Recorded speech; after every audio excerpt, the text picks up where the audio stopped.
UP में कानून का राज है ही नहीं, यानी उत्तर प्रदेश में जंगल राज आ गया है। यही भाषा होती थी भाजपा के नेताओं और मीडिया की अगर कोर्ट की तरफ से किसी गैर भाजपाई सरकार पर कोई ऐसी टिप्पणी आ जाए। उत्तर प्रदेश सरकार पर सुप्रीम कोर्ट ने ऐसी टिप्पणी की है। एक मामले की सुनवाई करते हुए सुप्रीम कोर्ट ने कहा कि ऐसा लगता है उत्तर प्रदेश में कानून का राज बचा ही नहीं है, न कोई कानून है, न कानून के मुताबिक काम हो रहे हैं, सब ध्वस्त हो गया है। और उत्तर प्रदेश सरकार अपनी छवि चमकाने के लिए कभी प्रायोजित तरीके से इंटरव्यू करवा रही है मुख्यमंत्री जी का, और कहीं मीडिया में प्रायोजित खबरें चलवा रही है।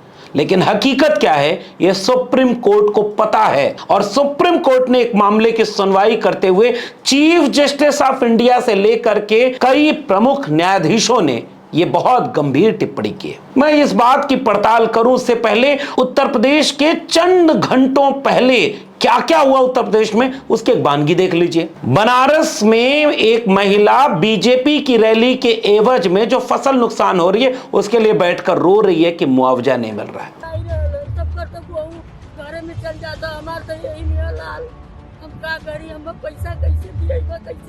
एक तरफ 3 किसानों की गोली मारकर हत्या कर दी गई। मुरादाबाद में 4 पुलिस कर्मियों को दबंगों ने बंधक बना लिया। वहीं बरेली में पुलिस ने पुलिस की गिरफ्तारी के लिए वारंट जारी किए हैं कि फर्जी पुलिस बन करके कुछ लोग अपहरण करके किसान से लाखों रुपए की फिरौती मांग रहे हैं। पुलिस को पकड़ने में नाकाम है क्योंकि पुलिस का कहना है कि पुलिस फरार है।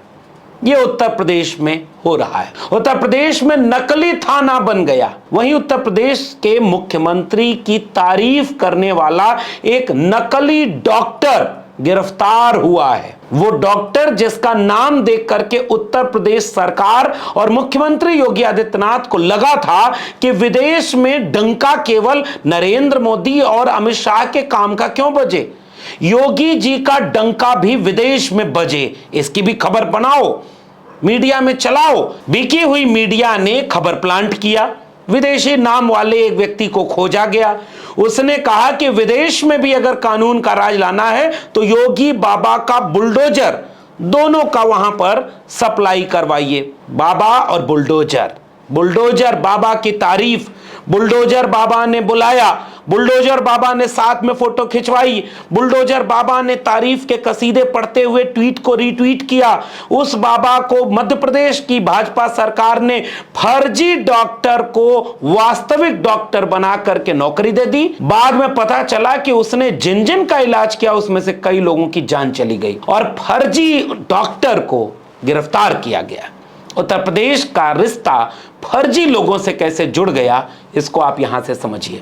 उत्तर प्रदेश के ही बनारस यानी प्रधानमंत्री नरेंद्र मोदी के संसदीय क्षेत्र में एक लड़की और उसके परिजनों का आरोप है कि 7 दिनों तक 23 लड़कों ने बलात्कार किया। उत्तर प्रदेश में कानून का राज है। उत्तर प्रदेश के उसी बनारस के बीएचयू में 3 लड़कों ने बीएचयू कैंपस के भीतर एक छात्रा से अमानवीय कांड किया।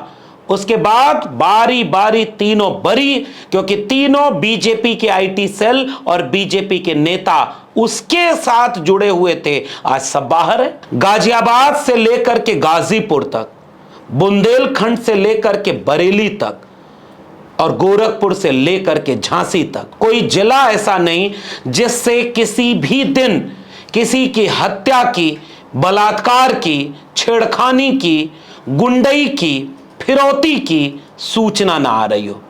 लेकिन उत्तर प्रदेश किस तरह से प्रायोजित तरीके से मीडिया मैनेज किए हुए है छवि चमकाने के लिए, उसकी वानगी आपको यहां देखने को मिलेगी।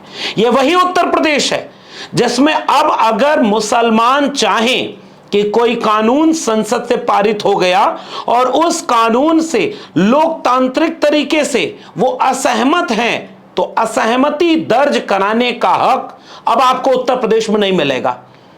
उत्तर प्रदेश में वक्फ संशोधन बिल के बाद तुरंत डीएम को आदेश जारी हो गया कि जाओ वक्फ के नाम पर जितनी विवादित संपत्ति है उनको जब्त करने के काम शुरू कर दो। खबर उत्तर प्रदेश के मुरादाबाद से यह भी है कि उत्तर प्रदेश के मुरादाबाद से लेकर के लखनऊ तक इस देश के नागरिक, बराबर के नागरिक, मुसलमान कम्युनिटी के और उनसे सहमत लोगों के अगर ये मन में ख्याल है कि संसद ने जो कानून पारित किया है उससे वो असहमत है, तो अब लोकतंत्र उत्तर प्रदेश के बाहर होगा। लोकतांत्रिक तरीके से, शांतिपूर्ण तरीके से अपनी असहमति दर्ज कराने का अधिकार आप खो चुके होंगे अगर आप उत्तर प्रदेश में हैं। मुरादाबाद में 2-2 लाख रुपए का बॉन्ड पेश कर दिया गया। मुरादाबाद पुलिस ने उन तमाम मुसलमानों को यह बॉन्ड भेज दिया कि शांति भंग करने और हिंसा करने की आशंका हो सकती है। उनमें से कई को पता ही नहीं था कि कहां जुम्मे की नमाज के बाद कोई भीड़ भी इकट्ठा हुई थी, लेकिन ऐसे तकरीबन 500 लोगों को उत्तर प्रदेश की मुरादाबाद पुलिस ने सम्मन जारी कर दिया है और 2-2 लाख रुपए तक के कई लोगों को बॉन्ड के शपथ पत्र भरने पड़ेंगे। वहीं लखनऊ तक कई ऐसे विपक्षी दलों के नेता, समाजवादी पार्टी के नेता जो काम करना चाहते थे, एक तरफ मुनव्वर राणा की बेटी सुमैया राणा से लेकर के छात्र नेता महेंद्र यादव, दोनों को ऐसे सम्मन पुलिस ने भेजे। लाखों रुपए का शपथ पत्र भरवाया गया और यह कहा गया कि आशंका है कि वक्फ संशोधन बिल पास होने के बाद ये लोग भीड़ को उकसा करके शांति भंग कर सकते हैं। उत्तर प्रदेश पुलिस इतना एक्टिव है कि शांति भंग करने के इस संभावना के पहले ही वो लाखों रुपए का बॉन्ड आपके ऊपर डाल देगी। उत्तर प्रदेश में रामनवमी का जुलूस निकालते हुए आप मस्जिद और मज़ारों पर चढ़ जाएं, कोई दिक्कत नहीं। आप गाली देते हुए जुलूस निकालें, कोई दिक्कत नहीं। भगवान राम, जिनके बारे में वाल्मीकि रामायण से लेकर के तुलसीदास के रामचरितमानस तक, ए.के. रामानुजन के मुताबिक 300 प्रकार के रामायण से लेकर के आज तक क्रोध नहीं आता जिस राम को, विनय न मानत जलत जल गए 3 दिन बीत, बोले राम सकोप तब भय बिन होए न प्रीत। केवल एक बार समुद्र पर क्रोध आया। उन राम के जन्म जयंती के दिन को, रामनवमी को, केवल क्रोध में गाली देते हुए, तलवार लहराते हुए, दूसरों को मां बहन का अपमानित गाली देते हुए आप खुलेआम घूम सकते हैं, क्योंकि यह राम के नाम पर हो रहा है, क्योंकि इसे बहुत साजिश और सुनियोजित तरीके से तैयार किया गया। आपका गुस्सा मुसलमानों के खिलाफ निकले। आप भूल जाएं कि पेट्रोल और डीजल की कीमत भी 2 रुपया बढ़ाई गई। आप भूल जाएं कि सिलेंडर भी 50 रुपए महंगा हुआ। आप भूल जाएं कि उत्तर प्रदेश में शिक्षक भर्ती 5 साल से नहीं आई है। आप भूल जाएं कि पुलिस भर्ती 2021 में आई, उसमें पता चल रहा है कि फर्जी भर्ती हो गई और फर्जी तरीके से पेपर साल्वर बैठ गया, लोग नौकरी कर रहे और अब कार्रवाई हो रही। आप भूल जाएं कि उत्तर प्रदेश में सांड से लेकर के तमाम कृषि विरोधी नीतियों के चलते किसान परेशान हैं, बदहाल हैं। आप भूल जाएं कि उत्तर प्रदेश में आपको नौकरी नहीं मिल रही। आप भूल जाएं कि उत्तर प्रदेश में महंगाई चरम पर है। केवल आपको पुलिस और बुलडोजर सामने खड़ा हो जाएगा। सुप्रीम कोर्ट ने इसी बात को गौर से देखा। उत्तर प्रदेश पुलिस को कड़ी फटकार लगाते हुए सुप्रीम कोर्ट ने सोमवार को सिविल विवादों को निपटाने के लिए आपराधिक कानूनों का बार बार दुरुपयोग करने की कड़ी निंदा की। यानी कुछ पैसों का लेन देन का मामला था और उस मामले में किसी ने पैसा नहीं दिया तो उसे आपराधिक मामला बना दिया उत्तर प्रदेश पुलिस ने। सुप्रीम कोर्ट अपनी टिप्पणी में आगे कहता है, उसे कानून के शासन का पूर्ण रूप से टूटना क्यों ना माना जाए। क्यों न यह बात कही जाए साफ तौर पे कि उत्तर प्रदेश में कोई कानून का राज ही नहीं है। क्यों न यह कह दिया जाए कि उत्तर प्रदेश में संविधान से और रूल ऑफ लॉ से उत्तर प्रदेश सरकार नहीं चल रही है। पीठ ने सवाल किया कि यह कानून के शासन का उल्लंघन है, यह बिल्कुल भी स्वीकार्य नहीं है। पुलिस पैसे के वसूली के लिए सिविल मामलों को आपराधिक मामलों में कैसे बदल सकती? इस अदालत के स्पष्ट निर्देशों के बावजूद यूपी पुलिस ऐसा कैसे कर सकती? क्या इस राज्य में कानून का शासन है भी या नहीं है? और इस सख्त टिप्पणी के साथ चाहे वो डीजीपी हो, चाहे वो पुलिस के बड़े आला अधिकारी हो, कोर्ट ने उन्हें तलब करते हुए उन्हें नोटिस जारी किया। सुप्रीम कोर्ट कई बार अच्छे फैसले लेती है। सुप्रीम कोर्ट में चीफ जस्टिस से लेकर के जस्टिस जेबी पादरीवाला ने तो कमाल कर दिया। उन्होंने भाजपा के द्वारा बनाए गए कई राज्यों के राज्यपालों के काम करने के तरीके पर गहरे सवाल खड़े कर दिए। सुप्रीम कोर्ट के जस्टिस जेबी पादरीवाला कहते हैं कि चाहे वो तमिलनाडु के गवर्नर आर.एन. रवि हो, चाहे महाराष्ट्र के भगत सिंह कोश्यारी हो, जिन्होंने तो सरकारी गिरवाने में और दूसरी भाजपा की सरकार बनवाने में कितनी बड़ी मदद की। आर.एन. रवि तमिलनाडु के गवर्नर हैं, मोदी जी के बहुत खास माने जाते हैं और तमिलनाडु में स्टालिन सरकार को अस्थिर करने, उनके लिए गए कई नीतिगत फैसलों पर कुंडली मारकर बैठ जाने और राज्य सरकार को लगातार परेशान करने के मामलों में सख्त टिप्पणी करते हुए सुप्रीम कोर्ट ने आर.एन. रवि को कड़ी फटकार लगाई है। और आज ही स्टालिन सरकार ने एक पूरे पन्ने का विज्ञापन जारी करते हुए कहा कि चाहे जीडीपी ग्रोथ रेट हो, चाहे डेवलपमेंट का कोई भी पैमाना, तमिलनाडु की स्टालिन सरकार पूरे देश में कई पायदानों पर देश के सबसे पहली पायदान वाले राज्य की तरफ दर्ज हो गई है। यानी केंद्र सरकार अगर बीजेपी की है और जहां जहां बीजेपी के विरोधियों की सरकार है, वहां अपना राज्यपाल बिठा करके भारतीय जनता पार्टी राज्य सरकारों को अस्थिर करती रही है। बंगाल, आपको याद होगा, बंगाल में तत्कालीन राज्यपाल और मौजूदा समय में महामहिम उपराष्ट्रपति और उपराष्ट्रपति महोदय ने इतना बंगाल सरकार को परेशान किया जिसका पुरस्कार उन्हें उपराष्ट्रपति बनाकर मिल गया। केरल के तत्कालीन राज्यपाल आरिफ मोहम्मद खान ने केरल की गैर भाजपा सरकार को इतना परेशान किया कि अब उन्हें बिहार की जिम्मेदारी दी गई है कि नीतीश कुमार को भी कंट्रोल करना और महागठबंधन को भी कंट्रोल करना है। उत्तर प्रदेश में एक जमाने में सरकार जब अखिलेश यादव की होती थी, समाजवादी पार्टी कोई भी फैसला लेती थी, उस पर राज्यपाल इतने सक्रिय रहते थे, कभी चिट्ठी लिख करके राज्य सरकार के खिलाफ बयान देते थे, तो कभी राज्य सरकार की अखिलेश यादव की सरकार के लिए गए फैसले पर कुंडली मारकर बैठ जाते थे। आज उत्तर प्रदेश में योगी आदित्यनाथ की सरकार है। आपने पिछले 8 साल में राज्यपाल की कोई एक टिप्पणी भी सुनी क्या?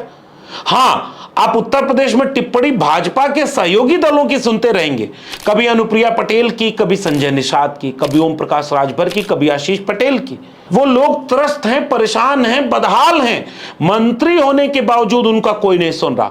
पुलिस थानों में सुनवाई केवल भाजपा के लोगों की हो रही है और भाजपा की प्रायोजित गुंडई सांसद के घर पर हमला कर देती है। बुलडोजर लेकर के सपा के राज्यसभा सांसद रामजीलाल सुमन पर हमला करने के लिए करणी सेना, जैसे अखिलेश यादव ने हिटलर के ट्रूपर्स वाली आर्मी से जोड़कर देखा कि मुख्यमंत्री की अगर सहमति ना हो तो क्या करणी सेना बुलडोजर लेकर किसी सांसद के घर पर आगरा में, उत्तर प्रदेश में हमला कर सकती है?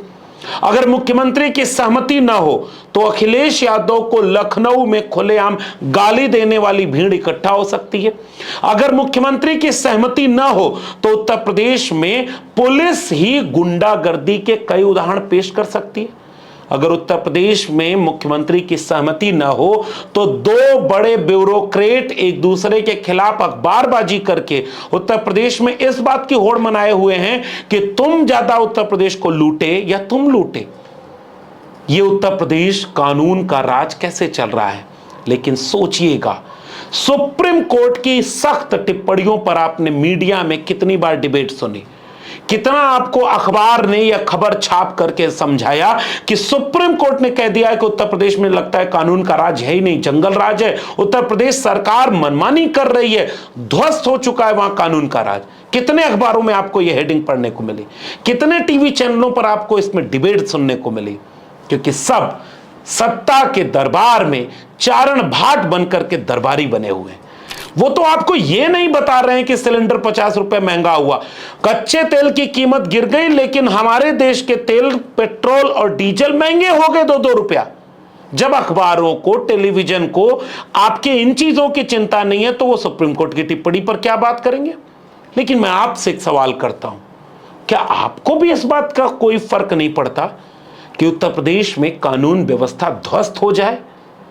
यानी जो मारा जा रहा हो, जो परेशान हो, जो त्रस्त हो, जिसका शोषण हो रहा हो, केवल वही बोलेगा? इसीलिए उत्तर प्रदेश में अब एक बड़े बदलाव की जरूरत है, लेकिन वो तब तक संभव नहीं जब तक जनता जागरूक नहीं। इसलिए जनता जागरूक है कि नहीं, इसका इम्तिहान सरकार भी बीच बीच में पेट्रोल, डीजल और सिलेंडर का दाम बढ़ा कर लेती है, आपकी वैकेंसी नहीं निकालती है, आपके पेपर लीक कर देती है, आपकी महंगाई 4 गुना बढ़ा देती है, और आपको हिंदू और मुसलमान के नाम पर कुछ एजेंडा दे देती है। आप लेकर हिंदू मुसलमान के नाम पर मस्त रहो। जब सरकार को यह दिखता है कि जनता एकदम मस्त है, जनता बटी हुई है, जनता बिखरी हुई है, तो सरकार को लगता है कि फिर इन्हें गुलाम बनाए रखना कितना आसान है। इसलिए असली इम्तिहान सरकारों का नहीं है। मीडिया दरबारी हो चुकी है, अखबार बिक चुके हैं, लेकिन इम्तिहान अगर किसी का है तो वो उत्तर प्रदेश की आवाम का है। उत्तर प्रदेश की आवाम कितनी सजग है, ये आप नीचे कमेंट बॉक्स में बताइएगा। आपको ये वीडियो कैसी लगी ये भी बताइएगा। अगर आपने अब तक मेरे चैनल को सब्सक्राइब नहीं किया है तो चैनल को सब्सक्राइब जरूर करिए। बहुत ज़रूरी बातों के साथ जोखिम उठाकर हम आपसे अपनी टिप्पणी साझा करते रहेंगे। अगर आप ज्वाइन करेंगे तो हमें आर्थिक रूप से मदद मिलेगी, जिसके बिना सच कह पाना मुश्किल है। अगर आप इस वीडियो को ट्विटर यानी एक्स या फेसबुक पर देख रहे हैं तो फॉलो करना मत भूलिए। फिर मिलेंगे ऐसे ही किसी जरूरी सवाल के साथ जो सत्ता छिपाना चाहती हो, लेकिन आपको जानना जरूरी है। तब तक के लिए बहुत बहुत धन्यवाद।